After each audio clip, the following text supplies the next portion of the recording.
नमस्कार साथियों, आप सभी का बहुत बहुत स्वागत है GS with NPS YouTube channel पर। आज की इस क्लास में हम लोग जो है आधुनिक इतिहास के अंदर भारत में जो यूरोपियों का आगमन हुआ था, इस टॉपिक को पूरा डिटेल में पढ़ने वाले हैं। अक्सर यहाँ से एग्जाम में एक क्वेश्चन हमको एक दो क्वेश्चन देखने के लिए ज़रूर मिलता है। तो चलिए करते हैं क्लास की शुरुआत। देखिए, सबसे पहले बात करें यूरोपियों के आगमन के क्रम की, तो सबसे पहले कौन आए थे भारत में? पुर्तगाली, उसके बाद डच और फिर अंग्रेज, उसके बाद डेनिस, अंग्रेजों के बाद डेनिस के बाद आए फ्रांसीसी और सबसे अंत में कौन आए? स्वीडिश। तो आपको ये क्रम बहुत ही अच्छे से याद होना चाहिए, पुर्तगाली, डच, अंग्रेज, डेनिस, फ्रांसीसी और स्वीडिश। अगर पेपर में पूछा जाए सबसे पहले कौन आए थे, तो आपको आंसर देना है पुर्तगाली, और सबसे अंत में पूछा जाए तो स्वीडिश। कौन आए थे? स्वीडिश सबसे लास्ट में। लेकिन अगर आपके ऑप्शन में स्वीडिश ना दिया हो तो उस केस में आपको आंसर लगाना है सबसे अंत में आए थे फ्रांसीसी। तो यहाँ से ये सीक्वेंस काफ़ी इंपॉर्टेंट है। ऐसे भी पूछा जा सकता है कि डच के बाद भारत में कौन आया था, तो आपको बताना है अंग्रेज आए थे। नेक्स्ट देखिए, आगमन का क्रम जो है ये है, लेकिन अगर पूछा जाए यूरोपीय कंपनियों जो बनी थी उनकी स्थापना बताओ किस किस वर्ष में हुई थी, तो देखिए सबसे पहले आए थे पुर्तगाली, तो इसलिए सबसे पहले पुर्तगाली ईस्ट इंडिया कंपनी की स्थापना हुई 1498 में। देखिए, पुर्तगालियों के बाद आए तो डच थे, लेकिन जो दूसरे नंबर पे कंपनी स्थापित किया था वो अंग्रेजों ने किया था। अंग्रेजी ईस्ट इंडिया कंपनी की स्थापना हुई थी 1600 ईस्वी में। इसके बाद अंग्रेजों के बाद डचों ने अपनी कंपनी स्थापित की, डच ईस्ट इंडिया कंपनी 1602 में। इसके बाद फिर फ्रांसीसियों ने अपनी कंपनी 1600, डच के बाद डेनिस ने अपनी कंपनी 1616 में स्थापित की। इसके बाद फ्रांसीसी ईस्ट इंडिया कंपनी की स्थापना 1664 में और स्वीडिश ईस्ट इंडिया कंपनी की स्थापना 1731 में। तो ये सीक्वेंस आपको बहुत ही अच्छे से याद होना चाहिए। सबसे पहले पुर्तगाली ईस्ट इंडिया कंपनी की स्थापना 1498, अंग्रेजी ईस्ट इंडिया कंपनी की स्थापना पूरे 1600 में, डच की 1602 में, डेनिस की 1616 में, इसके बाद फिर 1664 में फ्रांसीसी और 1731 में स्वीडिश ईस्ट इंडिया कंपनी की स्थापना हुई थी। तो ये भी यहाँ से भी जरूर क्वेश्चन आपको देखने के लिए मिल जाएगा। चलिए आगे बढ़ते हैं हम कुछ और इंपॉर्टेंट पॉइंट्स पे। देखिए, अगर हम बात करें वास्को डिगामा की, तो वास्को डिगामा भारत कब आया था, तो ये आपको याद रख लेना है कि वो जो है 1498 में आया था। लगभग ये 20 मई की बात है, 20 मई 1498 में जो है ये वास्को डिगामा भारत आया था। और भारत में ये सबसे पहले कहाँ पर पहुंचा था? ये कालीकट में सबसे पहले पहुंचा था। कब पहुंचा था? 1498 में। वास्को डिगामा कहाँ का निवासी था? तो ये पुर्तगाली नाविक था और इसी ने जो है भारत की खोज भी की थी।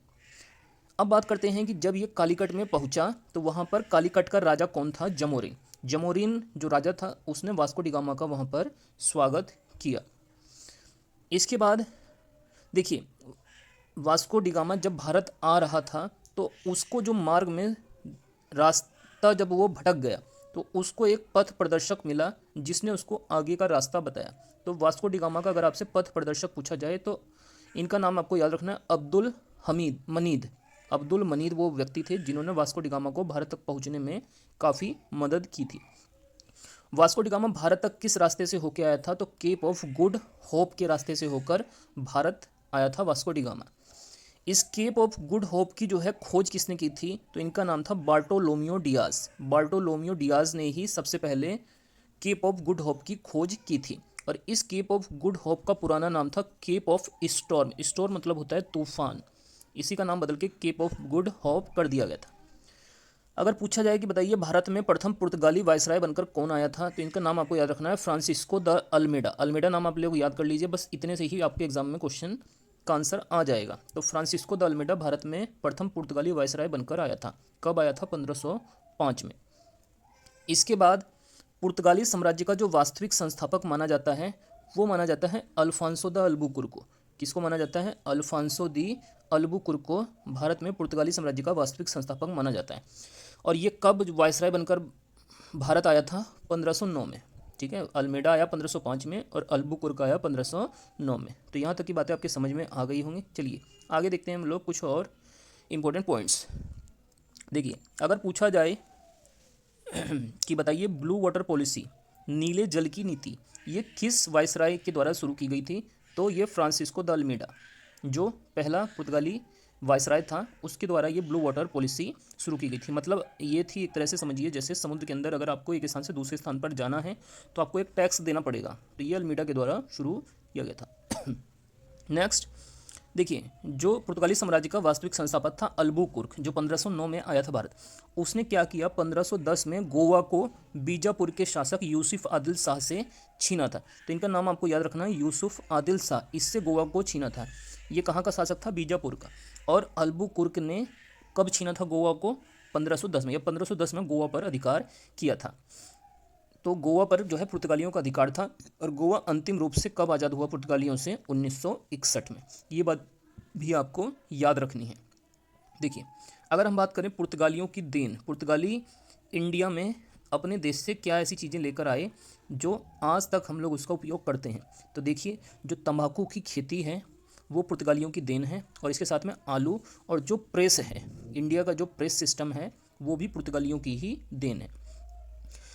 बात करेंगे अगर पुर्तगालियों ने अपनी पहली व्यापारिक कोठी कहाँ पर खोली, तो ये खोली थी इन्होंने कोचीन में। तो यहाँ ये भी क्वेश्चन बहुत एग्जाम में पूछा जाता है कि बताइए पहली व्यापारिक कोठी पुर्तगालियों के द्वारा कहाँ पर खोली गई, कोचीन के अंदर खोली गई। चलिए आगे इसमें देखते हैं कुछ और इम्पोर्टेंट पॉइंट। देखिए, अगर हम बात करें यूरोपीय कंपनियां और उन्होंने अपनी प्रथम फैक्ट्री कहाँ पर लगाई, एक एक करके हम इनको भी जो है देखते हैं। देखिए, बात करें अगर पुर्तगालियों ने जो है अपनी जो पहली कंपनी लगाई थी वो कोचीन में लगाई थी 1503 में। डच ने अपनी जो है पहली कंपनी जो है प्रथम फैक्ट्री कहाँ पर खोली थी, तो मसूलीपट्टनम में 1605 में। अंग्रेजों ने अपनी पहली फैक्ट्री कहाँ खोली, मसूलीपट्टनम में 1611 में। डेनिस ने ट्रावरकोर में 1620 में। इसके अलावा फ्रांसीसियों ने सूरत में खोली 1668 में अपनी प्रथम फैक्ट्री। तो इसको भी आपको याद कर लेना है। पुर्तगालियों ने कोचीन में खोली 1503 में, डचों ने मसूलीपट्टनम में, अंग्रेजों ने भी मसूलीपट्टनम में 1605 और 1611 में, डेनिस ने त्रावणकोर में 1620 में, और सबसे लास्ट में फ्रांसीसियों ने सूरत में 1668 में अपनी फैक्ट्री खोली। चलिए अब इसमें हम लोग जो है आगे कुछ और इंपॉर्टेंट पॉइंट्स देखते हैं।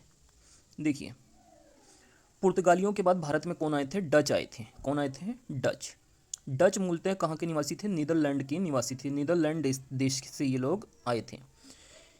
इसके अलावा डचों ने प्रथम बार औद्योगिक वेतनभोगी रखे, मतलब जो सैलरी पर काम करने वाले एम्प्लॉयज़ होते हैं वो सबसे पहले किसने रखे, डचों ने।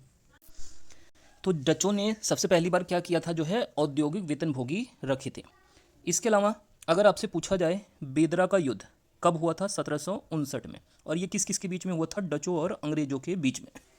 और इसमें क्या हुआ था, डचों की पराजय हुई थी, मतलब डच इसमें हार गए थे और डचों का भारत में से पूरी तरह से समाप्ति हो गई थी। आगे अगर बात करें, डचों ने अपनी प्रथम फैक्ट्री कहाँ पर खोली, मसूलीपट्टनम में 1605 में। ये हमने पीछे जो है देख भी लिया है, डचों ने और साथ में अंग्रेजों ने भी मसूलीपट्टनम में ही अपनी पहली फैक्ट्री खोली थी। चलिए आगे इसमें बात करते हैं, डचों के बाद भारत में कौन आए, अंग्रेज आए। सबसे पहले पुर्तगाली, फिर डच, फिर और अंग्रेज।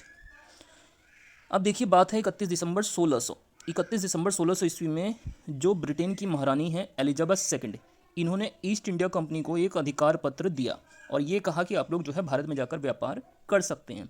तो 31 दिसंबर 1600 को ब्रिटेन की महारानी एलिजाबेथ सेकंड ने ईस्ट इंडिया कंपनी को क्या दे दिया, एक अधिकार पत्र दे दिया। प्रारंभ में ईस्ट इंडिया कंपनी में कितने साझेदार थे, तो 217 उसके साझेदार थे, यानी पार्टनर थे। इस कंपनी का जो पहला गवर्नर था टॉमस स्मिथ था। तो ये नाम आपको याद रखना है, ईस्ट इंडिया कंपनी का जो पहला गवर्नर था कौन था, टॉमस स्मिथ। प्रथम अंग्रेज जो मुगल दरबार में गए थे इनका नाम था कैप्टन हॉकिंस। ये 1609 में जहांगीर के दरबार में गए थे। तो पहला अंग्रेज जो मुगल दरबार में गया कैप्टन हॉकिंस था, 1609 में, जो जहांगीर के दरबार में गया था। इसके अलावा पहला अंग्रेजी जहाज कौन था, तो इसका नाम था पहला अंग्रेजी जहाज रेड ड्रैगन। क्या नाम था, रेड ड्रैगन। इसके अलावा प्रथम फैक्ट्री, पहली फैक्ट्री अंग्रेजों ने कहाँ पर खोली थी, तो मसूलीपट्टनम में 1611 में। तो ये बातें मैं आपको पीछे बता भी चुका हूँ। इन्होंने जो है पहली फैक्ट्री कहाँ पर खोली थी, 1611 में। और पहला अंग्रेजी जहाज रेड ड्रैगन, पहला अंग्रेज जो मुगल दरबार में गया कैप्टन हॉकिंस, 1609 में जहांगीर के। चलिए आगे इसमें देखते हैं कुछ और इंपॉर्टेंट बातें। देखिए, अगर बात की जाए सर टॉमस रोके, ये भी एक जो है अंग्रेज़ था जो भारत आया था। कब आया था, 1615 में। किसके समय में आया, जहांगीर के शासनकाल में ये भारत आया। तो अगर आपसे पूछा जाए पेपर में कि बताइए जहांगीर के दरबार में आने वाला दूसरा अंग्रेज जो सर टॉमस रो था, ये भारत में कब आया था, 1615 में। इसके अलावा देखिए 1661 में पुर्तगाली राजकुमारी कैथरीन व ब्रिटेन के जो राजकुमार थे चार्ल्स सेकंड का विवाह हुआ था। तो 1661 में क्या हुआ, पुर्तगाली राजकुमारी कैथरीन और ब्रिटेन के जो राजकुमार थे चार्ल्स सेकंड, इनका क्या हुआ, विवाह हुआ था। और इस विवाह में दहेज के रूप में जो है पुर्तगालियों ने बम्बई को दे दिया था जो है ब्रिटेन को। अंग्रेज़ों को जो है दहेज के रूप में बम्बई को दे दिया था, और अंग्रेज़ों ने इसको 10 पाउंड के वार्षिक किराए पर दे दिया था। तो ये हमारी आज की ये क्लास थी। आप लोगों को ये क्लास कैसी लगी है कमेंट करके ज़रूर बताइएगा, और आप लोग इस वीडियो को लाइक ज़रूर से कर दीजिएगा, जिससे जो है मैं आप लोगों के लिए और भी इस टाइप से क्लासें ला सकूं। और अगर आपने अब तक इस चैनल को सब्सक्राइब नहीं किया तो ज़रूर से चैनल को सब्सक्राइब कर लीजिए।